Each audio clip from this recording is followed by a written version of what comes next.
Muraho neza nshuti nkunda, tugiye gukomereza ku gitabo cyitwa Kubara. Igitabo cya kane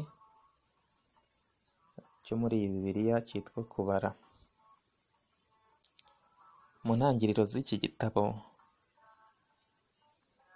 kugeza ku musozo wacyo, abana b'Isirayeli barabarwaga, ari byo izina risobanura.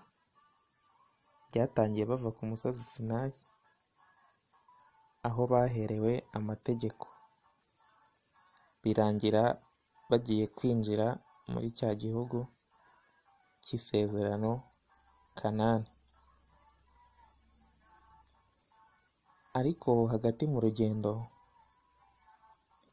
harimo imyaka 38 yo kwitotomba cyangwa se kwivovota, kutizera no kwigomeka.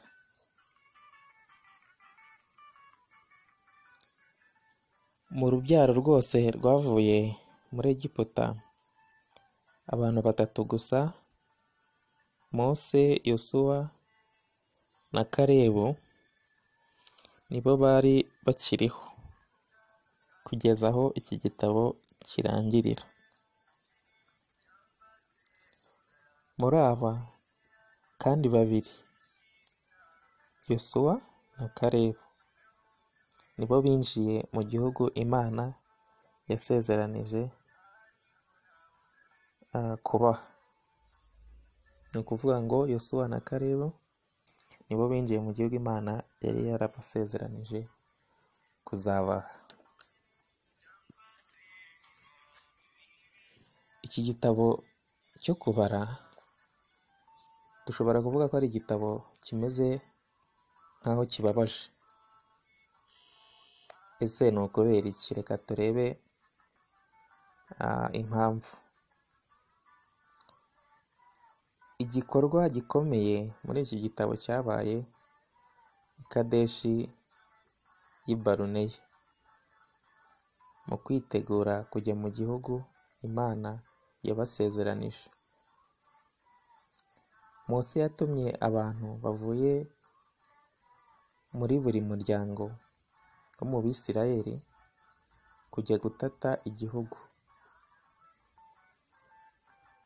Nyuma y'iminsi 40 baragaruka batanga raporo y'uko igihugu ari cyiza kandi kirumbuka. Ariko abatasi 10 muri bo baciwe intege n'abantu babonyeyo, kandi babona ko Abisirayeli batari butsinde abo bantu. Keretse Kalebu na Yosuwa gusa nibo bakomeje kwizera Imana no komatana nayo, bizera ko hamwe n'Imana bazatsinda igihugu. Abantu bizera inkuru y'abatasi 10, bicuza icyatumye bava muri Egiputa. Imana ivugana na Mose, ishaka kurimbura Abisirayeli, ariko Mose arabatakambira. Igihano Imana yari guha Isirayeli kubera kutizera kwabo kwari ukuguma mu butayu, bakazashira hanyuma igihugu Imana ikagiha abana babo.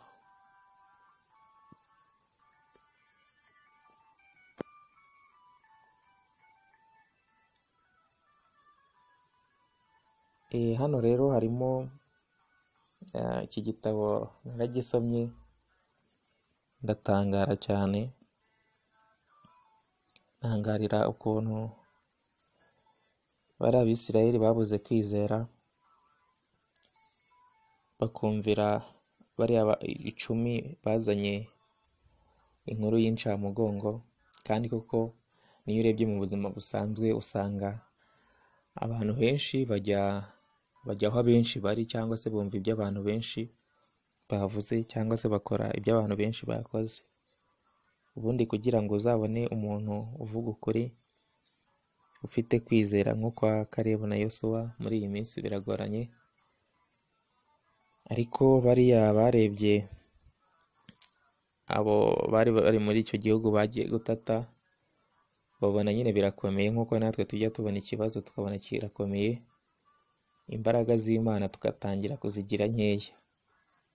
Ariko Imana itugirire neza, tugire kwizera nko kwa Kalebu na Yosuwa. Kalebu na Yosuwa rero bagize kwizera. Hari ijambo riba muri iki gitabo bavuze, baravuga bakimara kubara inkuru y'incamugongo, Kalebu na Yosuwa nibo bavuze ati koko icyo gihugu twakibonye, ati kandi koko abantu baho barakomeye, ariko niba Uwiteka twishimira azatujyana muri icyo gihugu akiduhe ari icy'amata n'ubuki, kandi ngo tuzabarya nk'abarya imitsima. Inshuti bavandimwe, natwe tugire kwizera, tumenye ko Imana ishoboye byose, kugira ngo ubutayu turimo tutazabugwamo, urubyaro rwacu akaba ari rwo rukomeza rujya mu gihugu cyo mu ijuru, dore ko ubu ngubu twebwe tutari kujya muri Kanani hano ku isi, ahubwo Kanani turi kujyamo niyo mu gihugu cyo mu ijuru. Hanyuma Imana ikomeze idufashe. Iki gitabo kiramfashije cyane, namwe kibafashe. Amen.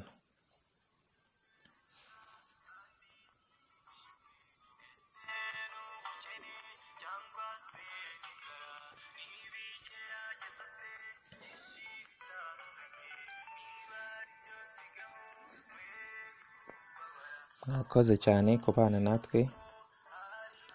Ubutaha tuzakomerezaho n'igitabo cya 5 cyitwa Gutegeka kwa kabiri.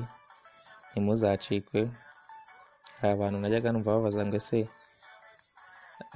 ko bakise Gutegeka kwa kabiri no Gutegeka kwa mbere kubaho? Ubwo byose tuzabirebera hamwe, kandi ibitekerezo byanyu dukomeje kubyakira. Imana ikomeze kuba umugisha mu gufatanya natwe guteza ubwami bw'Imana imbere. Imana ikomeze kuba umugisha mu kwamamaza izina ry'Uwiteka, Imana ya Yakobo, Imana ya Isirayeli.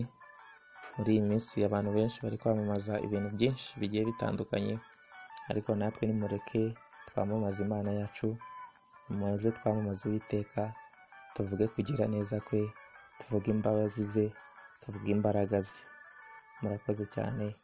Imana ikomeze ibane namwe mu byo mukora byose. Icyo mbifuriza ni uko twazahurira mu bwami bwo mu ijuru, kandi tukiri na hano ku isi tugakomeza kubana neza duhimbaza izina ry'Imana.